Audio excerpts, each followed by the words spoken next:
የሄሉ አፍቃሪ አረቡ ግን ማለት ነው እውነትም የኢትዮጵያ ደም አለበት። ሽንጥ ያደርገዋል።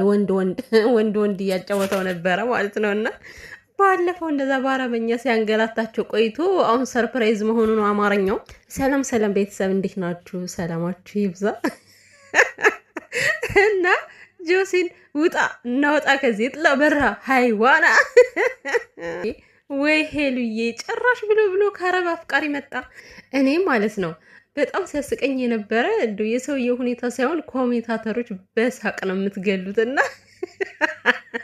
አንዷ ኮሜንት ምን ብትል ጥሩ ነው? አይ ዩቲዩበሮች የሀገር ቤት አልበቃ ብሏቸው ከውጭ ሀገር ጋር ድራማ ጀመሩ። አንድ ጊዜ አውሮፓ፣ አንድ ጊዜ ቱርክ ትላላችሁ። ተመካክራችሁ እንደምትሰሩ ግልጽ ነው። እኔ ለሄሉ የምመኘው የራሷ የሆነ እሷ የምታፈቅረው የሚያፈቅራት እውነተኛ ትዳር አብሯት የሚኖር ወንድ ነው።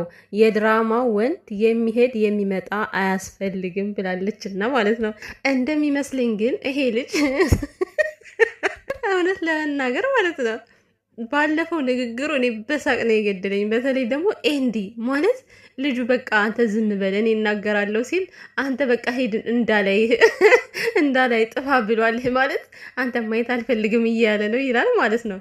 ተርጉም ነው ወይ ኤንዲ? እና ግን ይሄ ልጅ የምር አፍቃሪ ይመስላል እንዴ? አሁን እኮ ነገሮች ያው ድራማ ስለሚበዛ ማንም እየታመን አይደለም እንጂ የምር እኮ አፍቅሯት ቢመጣ አረቦች ደግሞ በእንደዚህ አይነት ነገር ቀልድ ያቁም። እንግዲህ እኔ ለእናቴ ቃል አለብኝ፣ ሄሉን አገባታለሁ፣ ኢትዮጵያ እሄዳለሁ፣ እሷን አገኛታለሁ ብሎ መሰለኝ ለእናቱ ቃል የገባላትና ማለት ነው። እንግዲህ ሄሉ ይሄን ቃል እንድትፈጽምለት ይፈልጋል። ነገር ግን ፍቅር ከአንድ በኩል ደግሞ የሚሆን ነገር አይደለም። በተለይ ደግሞ ሄሉ እንደዚህ አይነት ነገር ላይ አይመቻትም ብዙ ጊዜ እና ኤንዲ ዛሬ ሰተት አድርጎ ከእሷ ቤት ወሰደውና፣ ግን ቤቱን መውሰዱ እኮ ልክ አይደለም። ኤንዲ ግን ምን ሆኖ ነው ማለት ማገናኘት ካለብህ ቢያንስ ውጭ ላይ ካፌ ምናምን አታገናኛቸውም እንዴ? እንዴት ቤት ሰተት አድርገ ታሳያለ ማለት? ቀጣይ እኮ አሁን ለምሳሌ ማንንም አይፈልግም ልጅ ከዚህ በኋላ። ምክንያቱም ሄሉን ካገኛት ጠዋትም ማታም እየሄደ ከቤቷ ነው የሚቆመው ማለት ነው። ምንም ባታወራውም እንኳ እሷ በቃ ይመላለሳል ከዚህ በኋላ። እና ቤቱን ማሳየቱ በጣም ስህተት ነው። እና ጆሲ ጋር ደግሞ ተያያዙ። በቃ ናውጣ አንተ ሀይዋን።